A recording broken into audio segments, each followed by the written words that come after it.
Ligament फ्लेभ हो।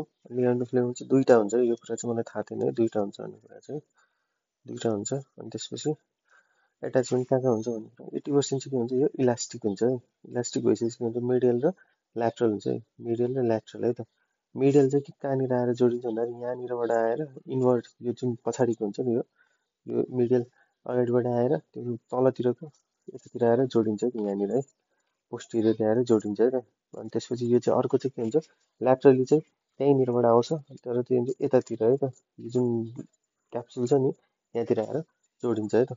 So यहाँनिर आएर जोडिन्छ है। यसको फङ्सन भनेको जस्तो तिम्रो फ्लेक्सन गऱ्यो भने के हुन्छ, यो त तन्किनु पऱ्यो नि त, यो तन्किएर बस्छ है त। अनि त्यसपछि इलास्टिक नेचर भएर यो फेरि पछाडि जान्छ है, फेरि के भन्छ इलास्टिक नेचर भएर यो फेरि पछाडि जान्छ है, के भन्छ बक्लिङ हुँदैन। अनि अर्को कुरा चाहिँ के हुन्छ भन्दाखेरि यसले चाहिँ इलास्टिक भएर कन्सट्यान्ट स्ट्रेस दिइरहेको हुन्छ। अब यसलाई स्ट्रेस परिसकेपछि तिम्रो यसमा पनि त इन्टरभर्टिबल डिस्कमा पनि त स्ट्रेस परिराख्यो नि त, भनेपछि के हुन्छ भर्टिब्राको स्ट्रेस चाहिँ इन्टरभर्टिबल डिस्कमा लिगामेन्ट फ्लेभरले गर्दाखेरि कन्सट्यान्ट स्ट्रेसले गर्दा भन्नुभयो। So thank you.